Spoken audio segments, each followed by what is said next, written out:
relax. Decía que todo lo bueno se acaba. Everything that is good comes to an end. And it's my privilege to introduce Professor Harlan Kranfold to present, to give the closing lecture of this symposium on big data and the future of medicine. Let me say four words about Professor Kranfold, despite he asked me not to extend this presentation. He's a professor of medicine and epidemiology and public health at Yale University in New Haven. He's the founder and director of the Center for Outcomes Research and Evaluation at Yale. He has a strong interest, obviously, in epidemiology, particularly on cardiovascular disease. And he's, I think, one of the world opinion leaders on pharmacological application of scientific evidence to clinical practice and to the guidelines. He has also a strong interest in quality of care and on how to improve clinical management of the patients in the respect. He's the leader of a major initiative like the Door to Balloon program. And he has an impressive scientific production. I think that the term big data could easily be applied to the registry of his scientific production. And on top of it, he's a very close person. He's a very kind person, a friend of this symposium. He has come here whenever he has been invited, sometimes taking substantial effort to be here. And we are very excited, Harlan, to hear your presentation. Thank you. Muchas gracias. Y les dije ayer que me encanta mucho estar con ustedes por esta conferencia, entonces muchas gracias por la invitación a este sitio en Sevilla, pero por la oportunidad de estar con ustedes y para su amistad especialmente. Y a mi corazón se dice muchas gracias, es muy buena cosa aquí.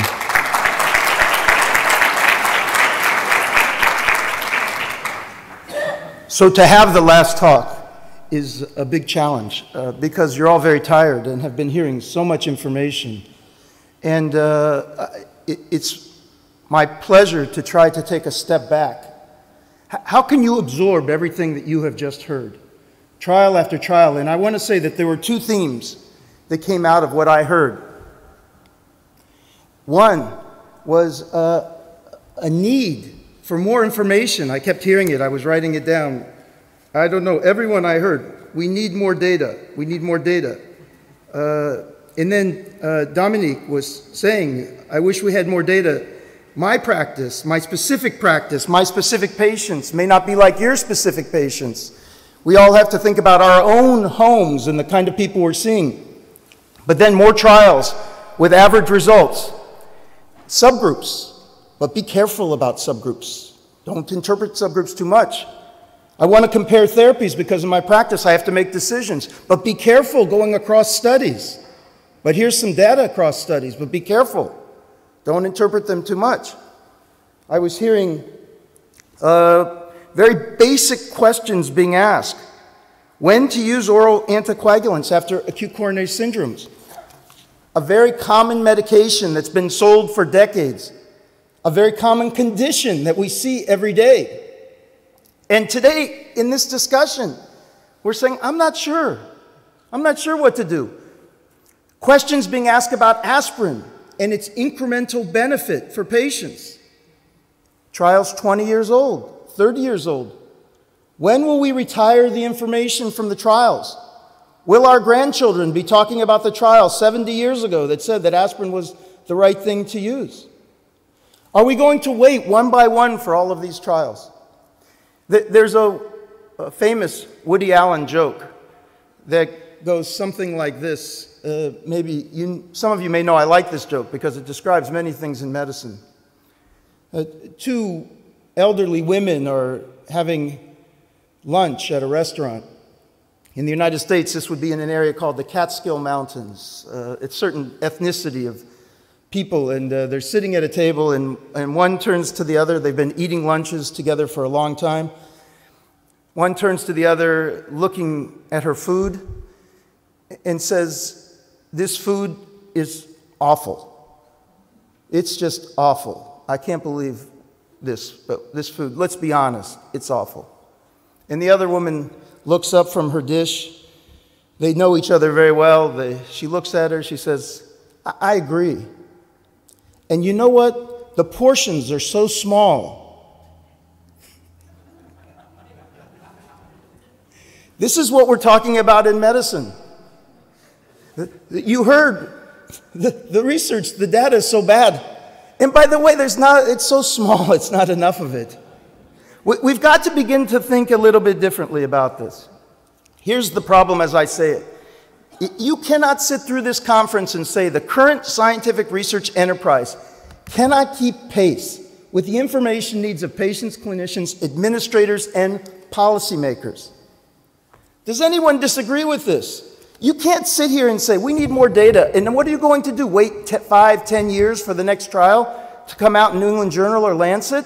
Only to have Stewart and Marcus come up again and tell you why you can't trust them, or what the problems are, or for you to know in your practice how limited they are in relevance to the patients that you have.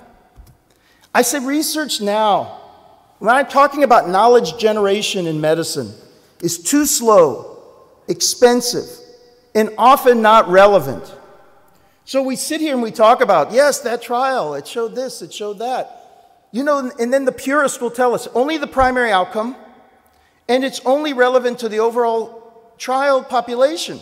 If you have Richard Pito here, of course, you know, he put the astrological signs in ISIS-2 to mock people who were doing subgroup analyses. Of course, it's ironic that that's the one trial where the subgroup analysis probably has taught us the most, that lytic therapy was effective in ST segment elevation. But we're getting average results really from these trials, and we're spending years enrolling millions of dollars to develop. And then we know in our own practices uncertainty about whether they are directing us in the proper way. It's fundamental questions that you've heard in every aspect of this conference. And in the hallways, we're discussing viability.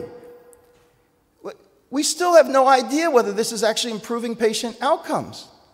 And we can only say, well, I think in a couple patients this is beneficial, or many patients. You saw the survey of the way in which patients with atrial fibrillation are being treated. Professor Lips, the figure, did you take a minute to absorb what that meant? That meant that patients are almost by fiat getting different treatments depending on the doctor or country or place that they happen to attend.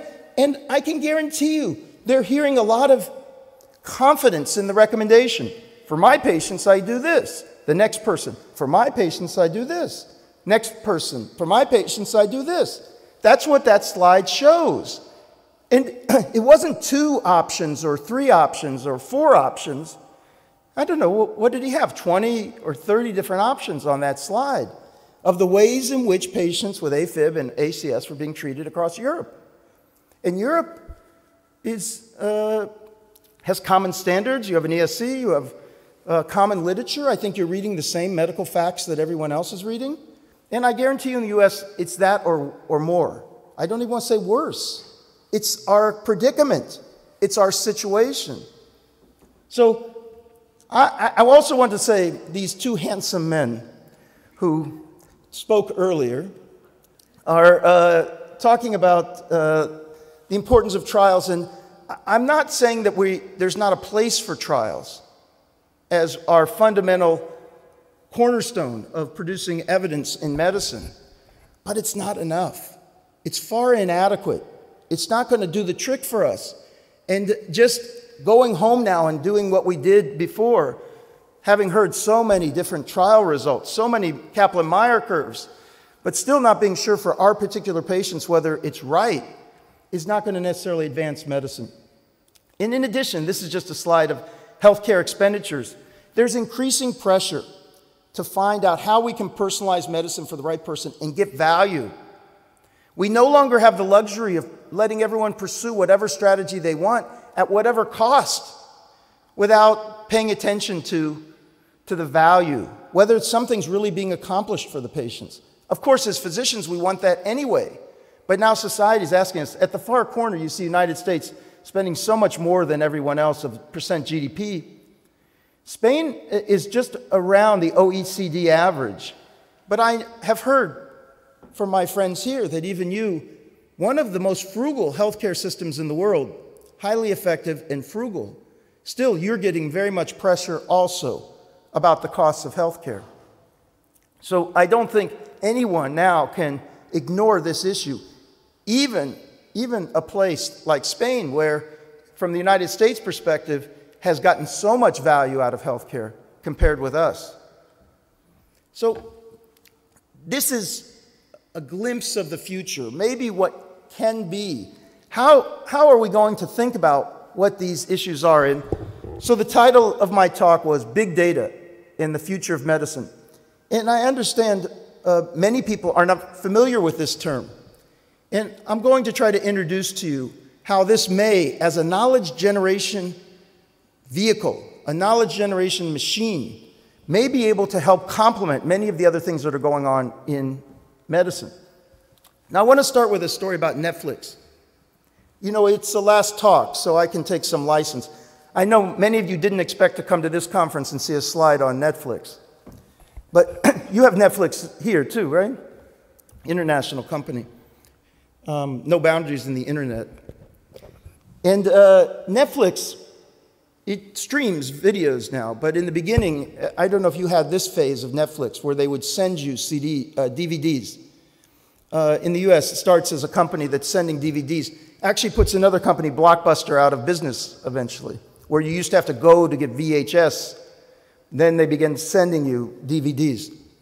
One of the things that Netflix did so well was they would suggest to you what movie you might like to see. And people, it would bring more business because people would be on the web and the internet would say, the website would say, you might like this movie next. And it would get you to try that movie. And then if you liked it, you said, well, this is a very good service because I wouldn't even know about some of these movies. And it increased business. Netflix decided, I'll just say that Netflix decided they wanted to try to improve their prediction. Their business at that time was very much predicated on their ability to predict. And they thought, well, we can do better. So I want to ask you what Netflix didn't do. So Netflix has a problem. They say we need to predict better what your behavior is. What should we do? Well, if they're medical research scientists, I don't know, they're thinking like that, they could hire psychologists to develop conceptual models of the factors that influence an individual's viewing experience. They could bring in experts on the mechanism of how your childhood trauma influences whether you like horror movies, or whether your interest in sports might lead you to go to a movie that's about something happy about a sports team or something. Well, they didn't do that. They could test hypotheses about the theory of choice and the determinants of genre preference. They could develop these fancy theories with all of this, or they could perform randomized trials to compare ways of presenting information to customers. All of these might be highly effective, but what they did was, all they did was chose to exploit their data. They said, well, we have a lot of data on what's actually happening with people's choice. And they took 100 million ratings by almost 500,000 anonymous individuals on 18,000 movie titles. They had the day, the movie, and a link to the person who did it, anonymous, across time. That's all. That's all. And they said, we're going to run a contest in the whole world. And we're going to give $1 million to whoever can come up with a faster, better way to predict movie preference. That's all the information they gave. And it's interesting. They didn't have all the data you would want. They didn't have the people's age, sex, where they live, what their occupation was, what their education level was. All they had was what movies they picked. And it wasn't the highest quality data because some people traded the IDs for, they were sharing the movies. So it wasn't always one person. Just imagine, you're trying to predict the next person, but it's actually two people. Or it's me and my child who may have very different movie preferences.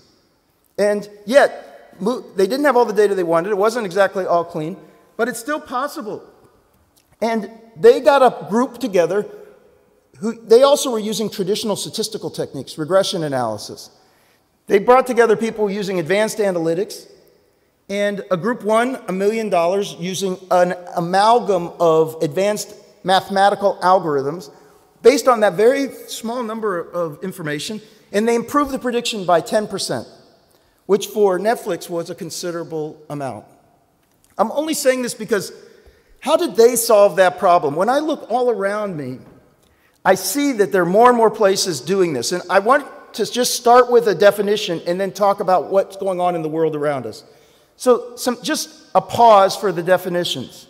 So what is big data when I say big data? I just want to say, this is going to be just a little boring, but I just want to lay the groundwork so you're using the same words together.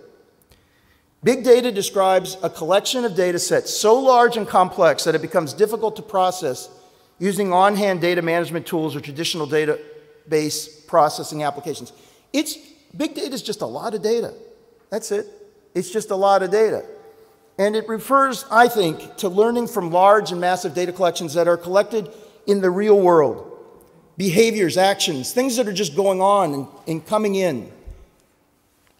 Now, data mining, you may have heard this word, like mining for gold, is the computational process of discovering patterns in large data sets. By the way, one of the things Netflix discovered that came out that allowed them to predict better, that they never probably would have known before, in the regression analysis, they were just taking what the pattern was before to predict what they were going to do next. When they pooled all the data together, they realized some people rated a bunch of movies at the same time. Some people rated only one at a time. If you rated a bunch, you actually tended to give lower scores than if you rated just one. And there was also timing along the way that at certain times movies became more or less popular. They were able to bring in the larger meta patterns into predicting for each of the individuals. That was a data mining technique. Machine learning, it's a branch of artificial intelligence that concerns the construction and study of systems that can learn from data. The actual computers are designed to go into the data and extract patterns. Humans need that help because the data are too complex. Now, once they see that, they can interact with the machine. And artificial intelligence is just the human-like intelligence exhibited by machines or software, meaning that you can program the machines to try to help us understand what the data are truly saying. So we're in this midst of a decade of digital universe growth. The amount of digital data that's available is growing in an astronomical fashion. And this is true in medicine and in every other area of human society. And it's rapidly going to increase. This is just between 2010 and 2015. Between sensors and devices, social media, what companies are collecting, what's in every place, the whole world is becoming digital and that data is being accessed. Some of us have a lot of concerns about privacy issues too. It's a whole nother talk. But at least in the United States, there's a great concern that nothing's private anymore. Actually, in medicine, we work hard to maintain privacy. We may be the only ones. Meanwhile, Google, Facebook, Amazon, their whole business model is predicated on aggregating data and using it effectively. You know how many articles we have in the medical literature that have leveraged big data with advanced analytic techniques? Say in Lancet, JAMA, New England Journal. How many articles have you seen that are leveraging novel analytic techniques with big data? How many did you hear at this conference? It's the same number. 0. 0. Zero. Nada. Nothing. You can't find an article in JAMA, New England Journal, or Lancet that's leveraging any techniques. Now, just think about this. These most successful multi-million-dollar companies, not that their profit margins are so big yet, but they are dominant corporations. They're investing hundreds of millions, billions of dollars in this aggregation and analysis of large data, finding value. Somehow in medicine, we don't think it's of any use. We're not doing anything in the area. Look what Amazon did. Amazon came up with this thing called anticipatory shipping. They got a patent on this. Amazon wants to ship your package before you buy it.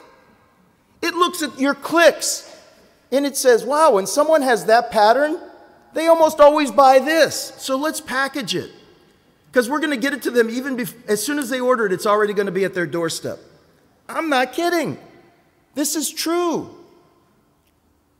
And think of the kind of power that they're trying to harness, whether they're ultimately able to do this or not. It's showing you that great utility in this. And it's not just those companies. I mean, the traditional, what we call brick and mortar companies, the companies on the street, not the internet companies that started, but they've gotten into e-commerce.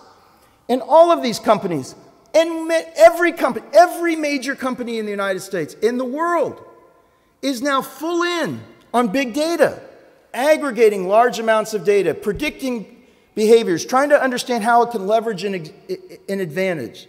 It's using it for knowledge generation. It's a strategic competitive advantage for every company in the world. Every field in the world, except for one major one that I can't name at the moment. Ours. We're not doing anything with this. I wanted to show you an example of how even the sports teams are outperforming us in thinking about this. Because why? They care if they win. They want the competitive advantage. Look, they're starting to look at the court in a digital construct, dividing the court into small squares, and each person a player within it, and beginning to look overall at shooting statistics. Where are people making the highest percentages? Well, this isn't that novel, but beginning to break it down quantitatively. This article showed up, who's the best shooter in the NBA? They said, well, I don't know. Somebody said field goal percentage. You probably don't even know this guy, DeAndre Jordan. He's on the Clippers. He had the highest field goal percentage, the highest percent shooting and making. But he only took about 6 shots, and most of them were very close. It's too simplistic. And so they started saying, well, let's look at every shot that was taken in the NBA this year. I don't know, 700,000 shots. Every dot represents 20 shots. And they mapped them. Where are they taking these shots? And who's taking them? And then they said, these are points per shot. So, of course, if you make a 3-point shot, you get 3 points per shot. If you take 3 3-point shots and make 1, your average is 1 point per shot. And they're saying and they're coloring it with a heat map. Big data is a lot about visualization, rapidly conveying deep information. Where are they making the shots? Have you ever wondered, would they be better off taking more 3 points or more shorter shots? Where are they getting the advantage? You can begin to look where the advantages are. These are 2 players. And showing you that you can't even compare these 2 people because their selection of shots are so different. Maybe like patients. So different. But we would tend to put them all together and say, who's the best shooter? This is one of the best long-range shooters in the NBA, Ray Allen. And you can see most of his shots and points per field goal are on the outer edge. This other person is more of an interior player. These are comparing some of the best players in the NBA. I have to put on my glasses, but I think it's Steve Nash, Ray Allen, Dirk Nowitzki and Kobe Bryant. But you can see, even if you wanted to defend them, different ones have different success in different places. I'm telling you this is very simple, but I'm just showing you, even the NBA is beginning to map out more data, organized data, communication of data. I want to show you one other thing. This is, I think, also relevant to us. How many positions are there in basketball? There's guard, forward, center. But then maybe you say 2 guards, point guard 1, 2, 3, 4, 5. Each one has a little different role. But actually, someone took all the data in the NBA and said, I actually think there are 13 positions in basketball. There's still only 5 people on the court at one time. But he started doing a different approach, a graphical analysis of the data. Now, one thing I learned as I started to get into big data, I should have told you about, this is my sabbatical year. In the US at a university, you sometimes get a year to try to learn new things. And one of the things I tried to learn was maybe some new directions in research. Big data was one of those directions, I think, for the future.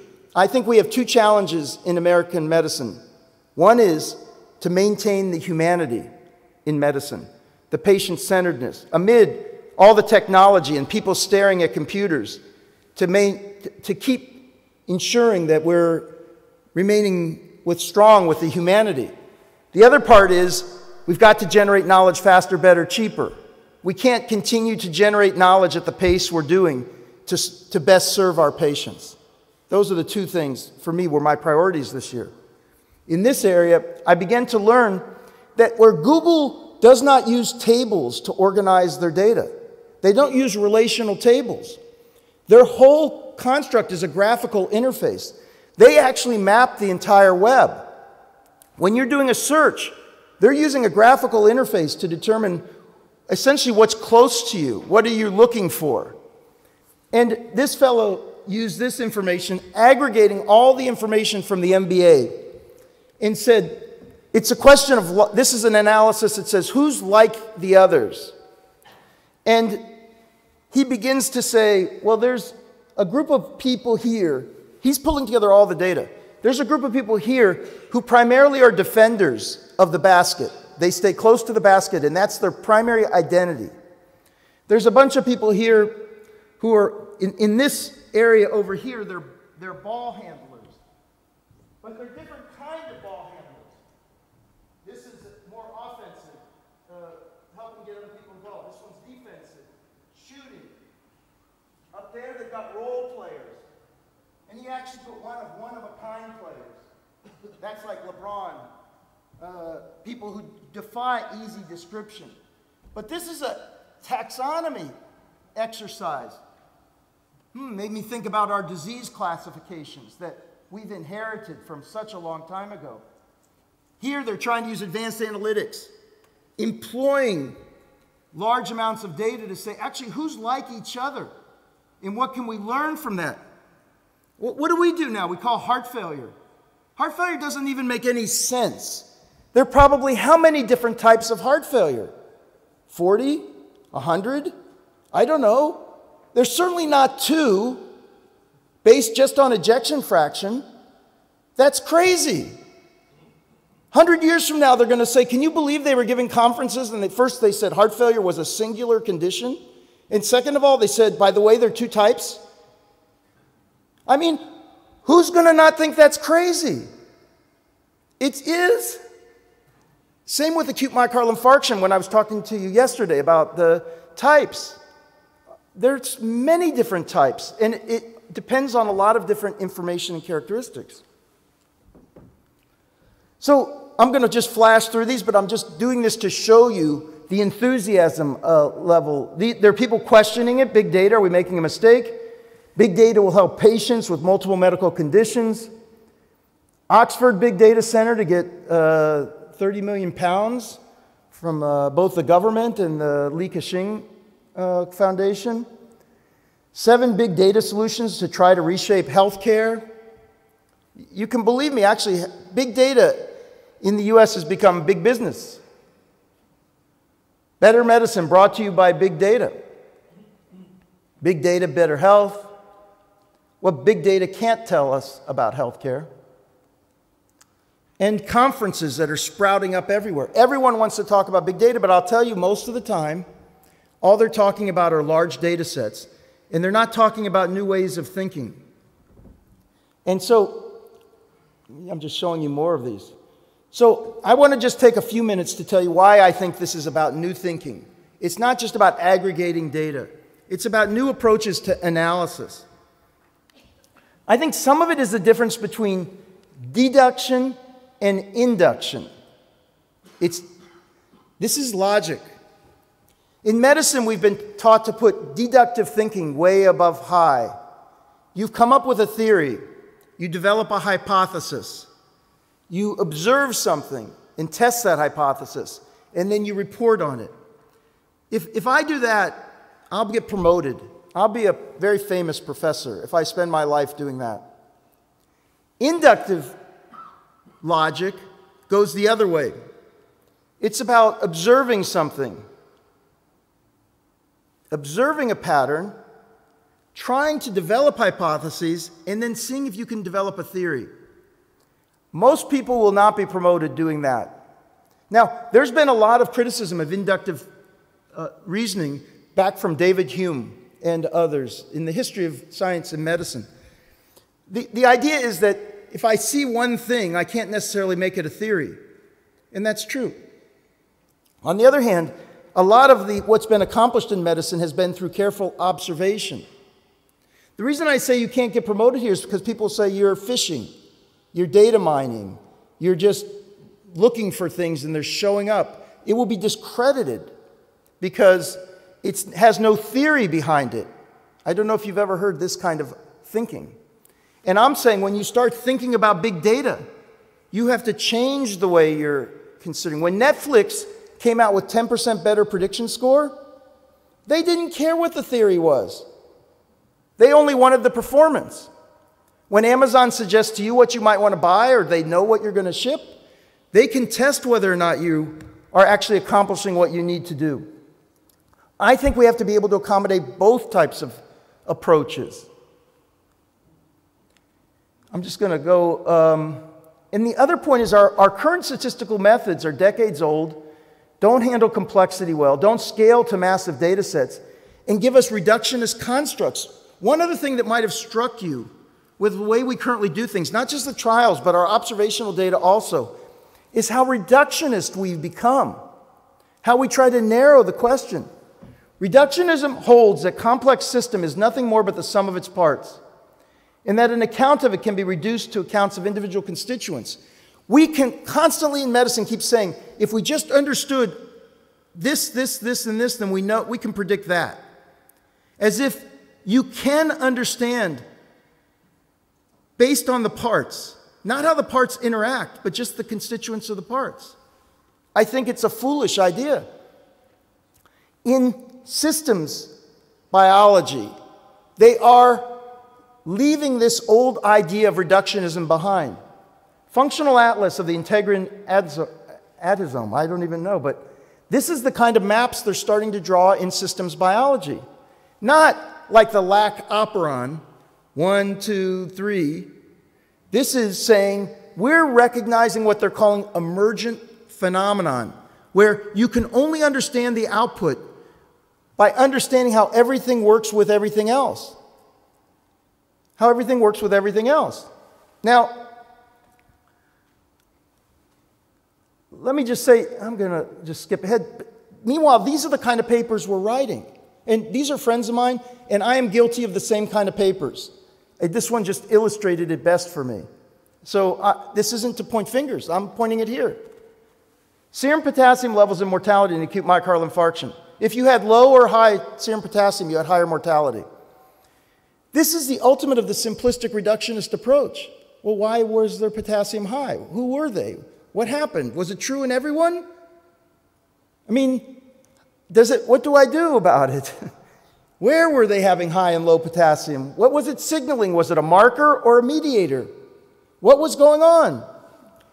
This is where, in medicine, you can publish these in JAMA. If you narrow the question so much that you miss the complexity of the patients, the situation, the setting, and what's really going to happen. So in healthcare today, we're getting tons of new data from healthcare provider data, including electronic medical records and imaging, insurers' claims, government data, patient behavior and preference data, including what their health behaviors are, and as well as their monitoring. At least in the US, people are wearing activity monitors more and more. We're getting information about how things are working, and it's extraordinary, as well as from pharmaceutical R&D. I think medicine's become an information science and how we transact it, and yet we waste our most valuable resource, which is experience. It's as if we're doing millions of N-of-1 trials, and then we throw away all the results. Everything that could possibly be learned from all the interactions with patients is really not used at all. And yet it could be incredible. We're being drowning by papers and information instead of trying to collect and distill it for the benefit of the individual patients. And there's a lot more coming. So I know the time is short, so I'm going to just quickly want to give you some applications and ideas about what this future may look like. This is from a report by McKinsey that says big data is going to bring about new information that's going to be addressing how patients can make decisions about how they live if they want to promote the best health, what the right care is. So that's what we've been talking about today, a lot about the right care. What's the right decision? Who's the right provider? Thank you, that's better. Who's the right provider? Oh my God.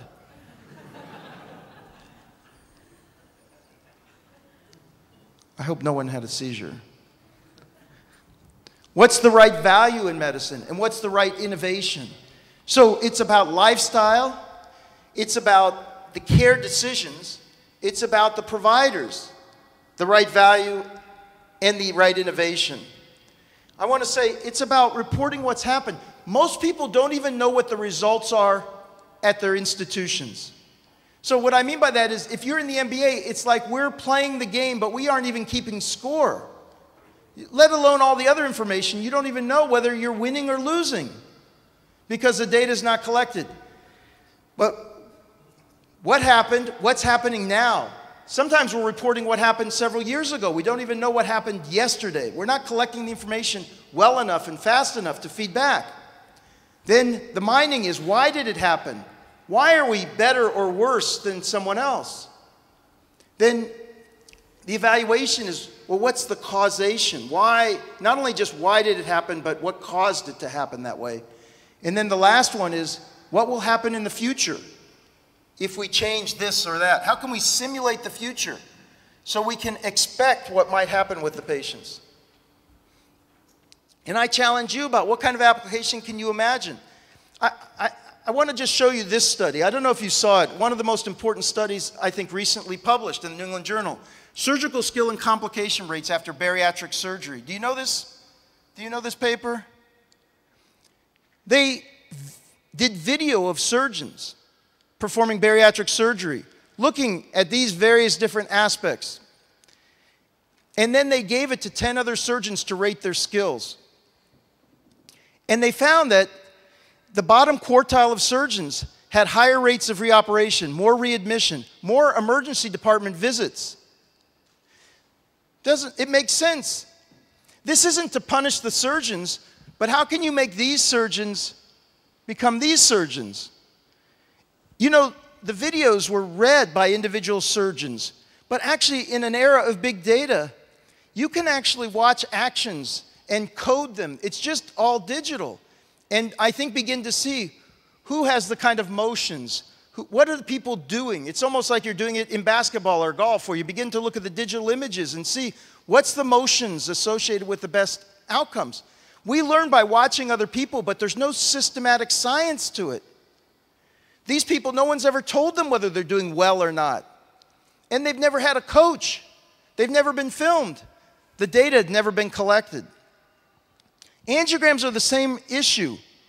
You do by watching, but we're not making use of data to understand who's doing a better job, who's doing a worse job. And actually, there are these devices that you can wear that track your eyes. What's the difference between an expert reader and non-expert reader? Where do they look? How do they look? I mean, we haven't begun to even collect the information that tells us, if I'm trying to teach the best way to interpret an angiogram, what does that consist of? Do I tell people to systematically look this way, up, down? It's just, well, I don't know, I saw you looking and you said this. By the way, we know that operator to operator, people don't agree. But we just let it go. I guess what I'm saying is we can systematically collect the information which can transform the way we train. Alarm fatigue. I'm going faster now because I know time is short. But you know that 90% of the alarms in the hospital aren't responded to because people are just getting alarms all the time. I know that probably doesn't happen in Spain. But in the United States, all of the machines are set to alarm all the time. No one's using big data to try to say, well, what signal's worth paying attention to? What is a real signal of a problem? What kind of interventions can be made? In the ICUs, they're trying to say, we're spewing out, we're producing a lot of measurements all the time. But we have a shortage of ways to organize them so they can help us the best. This is a figure in one of our papers about hypoglycemia. Since 1999, there's more hospitalizations among diabetics for hypoglycemia than hyperglycemia. But every time it happens, we seem surprised. Oh my gosh, that person came to the hospital with hypoglycemia. We should be collecting data in a way that patterns emerge. I say it's sort of like Minority Report. You should be able to say, as your overall pattern starts to shift into a dangerous pattern, not just from one piece of data like your hemoglobin A1C, but from all the information about you, we should be able to predict you are at very high risk for a hypoglycemic episode. And then we should be able to test, can we prevent it? This, although it was a dark movie, the idea that we could preempt problems by being better at predicting when malignant patterns emerge that are based on not just one variable or two variables, but 100 variables about a patient, may put us in a position where we're truly achieving an information science. This is just, I'm at the end.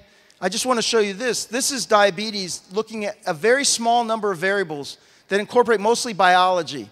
These are type 2 diabetics. Using this graph imaging, you end up saying, well, actually, there look like there are two types of type 2 diabetics. I think if you added even more information, you might say, actually, there may be 30 types of diabetics. And some of the diabetics are at very high risk for problems and maybe have like a cardiovascular equivalent. Others don't. We are so simplistic in our current classification system that it obscures the knowledge. And there's people like Leroy Hood, who's famous from systems biology, who's saying we should start, in some patients, measuring many more things. This is from Science, but he's doing a small study of lots of different measurements to figure out which ones really matter. And this is Watson. You may have heard of this, the famous IBM computer that won a game show in the United States, Jeopardy, but now is being reconfigured to answer questions for medical use. Sloan Kettering, the famous cancer hospital, is using this artificial intelligence to try to help guide decisions about chemotherapeutic agents, not taking the place of doctors, but supplementing and strengthening them. The last thing I just want to say is this is going to take new training. We're only the last ones to join here. If you look, for example, at astronomy, they changed a long time ago from a profession that was looking through telescopes to one that was based on information. If you become an astronomer today, you are an information scientist. All they're doing is collecting information from space and processing it. That's what their jobs have become. They're great jobs. They're learning more than ever. And I just say what they say is what we say. We have to train the next generation in how to use these data sets because they're ultimately the ones that are going to make the breakthroughs. It's going to be in this way that we will advance in medicine as well. How will big data remake medicine? I just say that there's a lesson in Kodak, who actually invented the digital camera but stuck with the old way of doing things. And it didn't work out for them. The world is changing. The point for us is going to be to catch up with the need to generate knowledge that's more personal, more specific, do it faster, cheaper, better, and leverage the experience. Why can't we take all of the experience in Spain every day and find ways to bring it together and learn from it? Instead, like in the United States, all of this experience gets wasted because it's not systematically collected in ways that can produce the kind of knowledge that we need. And so we have speakers that come up who end every talk by saying, we need more data, and I need to know what to do with my patients.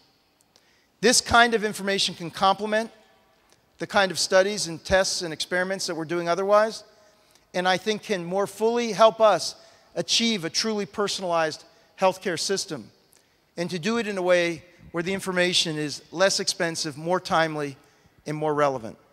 Thank you.